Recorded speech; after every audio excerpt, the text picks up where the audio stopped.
Tax deduction, tax exemption और tax rebate, इन तीनों के बीच में क्या होता है डिफरेंस?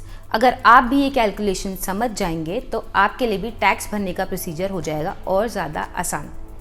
अगर हम बात करते हैं इनकम की, तो कोई इंसान कितना भी कमा रहा हो, हर इंसान मैक्सिमम से मैक्सिमम सेविंग करना चाहता है और मिनिमम से मिनिमम टैक्स भरना चाहता है। और अगर हम बात करें टैक्स की, तो कई बार हमारे सामने कुछ ऐसे शब्द आते हैं जिनके बारे में हमें क्लैरिटी नहीं होती। हमें लगता है हम जानते हैं, पर हमें इतना क्लियर नहीं होता कि वो एग्जैक्टली होते क्या हैं, जैसे कि टैक्स एग्जेम्पशन, टैक्स रिबेट और टैक्स डिडक्शन। तो आज की इस वीडियो में मैं आपको बताऊंगी इन तीनों के बीच में क्या डिफरेंस होता है, ताकि आप आसानी से अपने और ज़्यादा पैसे सेव कर सकें। सबको पता है कि 5 लाख तक की सैलरी पर कुछ छूट मिलती है, पर क्या ये एग्जेम्पशन है या रिबेट, और ये कैसे काम करता है, आज मैं इसके बारे में आपको थोड़ा सा बताती हूँ। तो नंबर 1 पे है एग्जेम्पशंस। इनकम के कुछ सोर्सेज पर कुछ एग्जेम्पशंस मिलती हैं, तो ये एग्जेम्पशंस पहले ही इनकम टैक्स कैलकुलेट करते टाइम हटा दी जाती हैं। एग्जेम्पशंस में आपको फुल एग्जेम्पशन और पार्शियल एग्जेम्पशंस दोनों मिल जाएंगी। फुल एग्जेम्पशंस की बात करें तो pension, income from agriculture etcetera इसमें फॉल करती हैं, और अगर हम पार्शियल एग्जेम्पशंस की बात करें तो LTA और HRA इसमें फॉल करता है। नेक्स्ट इसमें बात आती है डिडक्शंस की। तो सारे एग्जेम्पशंस हटने के बाद जो पैसे बचते हैं वो आपका ग्रॉस टोटल इनकम होती है।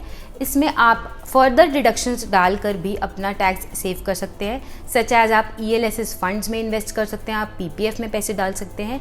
अगर आप सैलरीड हैं तो आप 50,000 तक का स्टैंडर्ड डिडक्शन भी क्लेम कर सकते हैं। फर्दर अगर आपको और ज़्यादा टैक्स सेव करना है तो आप ATC के अंडर आने वाले इन्वेस्टमेंट ऑप्शंस में जा सकते हैं और अपने टैक्स को और ज़्यादा सेव कर सकते हैं। अब बात करते हैं टैक्स रिबेट की। एग्जेम्पशंस और डिडक्शंस के बाद जो सैलरी बचती है, टैक्स उस पर कैलकुलेट होता है। रिबेट आपको इस टैक्स अमाउंट पर मिलता है। फॉर एग्जांपल सेक्शन 87A के तहत ये कहा जाता है कि 3.5 लाख तक की सैलरी या उससे नीचे की सैलरी पर 2500 तक का रिबेट आप क्लेम कर सकते हैं।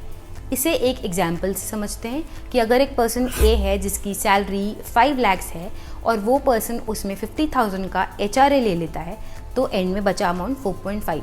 फर्दर अगर वो पर्सन ATC के अंडर 1.5 लाख का और फर्दर डिडक्शंस करता है तो सैलरी बचेगी 3 लाख। अब ये 3 लाख पर टैक्स कैलकुलेट होगा 5% के हिसाब से, जिससे जो अमाउंट बनेगा टैक्स का वो होगा 2500, और 2500 का अगर वो रिबेट क्लेम करे तो इस पर्सन को 0 टैक्स देना होगा। तो ये था टैक्स एग्जेम्पशंस, रिबेट और डिडक्शंस के बारे में। बिजनेस, फाइनेंस और टेक्नोलॉजी से रिलेटेड ऐसी और वीडियोस के लिए आप जुड़े रहिए जी बिजनेस के साथ।